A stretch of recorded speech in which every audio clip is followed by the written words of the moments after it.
Hello and welcome to another Cliff Reviews Art House. This time I'm reviewing the film Materialists, directed by Celine.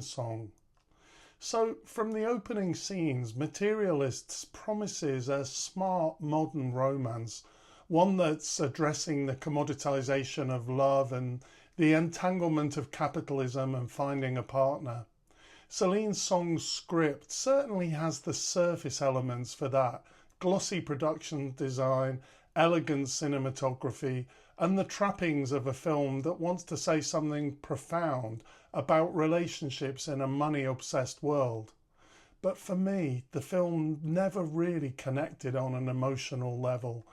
I didn't feel there was any chemistry in either of the central relationships, and I wasn't rooting for any of the three leads, Dakota Johnson, Chris Evans, or Pedro Pascal. They're all charismatic actors, but here the connections between them felt really thin. Much has been made of the film's satirical edge, its willingness to show love as a transaction, and it definitely does this, but in a very obvious way. By the end, I do wonder if, while explicitly challenging the brutal commercialization of love, it quietly admired it.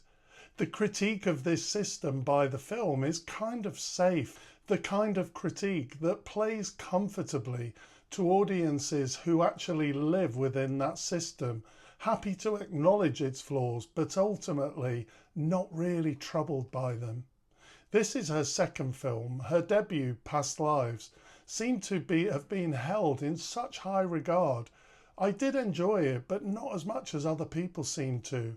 However, compared with Past Lives, Materialists does feel lighter, more surface level.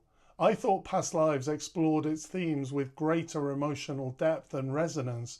Materialists, by contrast, seems wary of sentimentality, perhaps deliberately so, but in doing that, it drained away warmth without replacing it with anything more intellectually satisfying. I really had the feeling that it wanted to evoke the charm of a film like You've Got Mail while appearing more cerebral. But the balance didn't work for me. The wit wasn't sharp enough to replace the romance, and the romance wasn't strong enough to really make me care.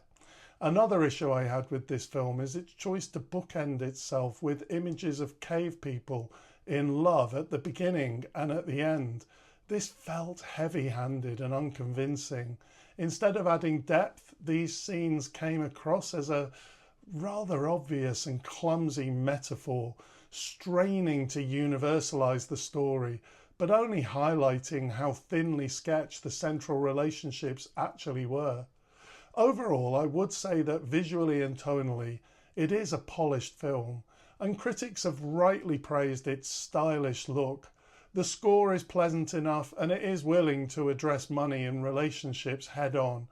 But style and theme can only go so far without characters to believe in, and for me, Materialists remained all surface and no heart. Thanks for watching, and I'll see you next time.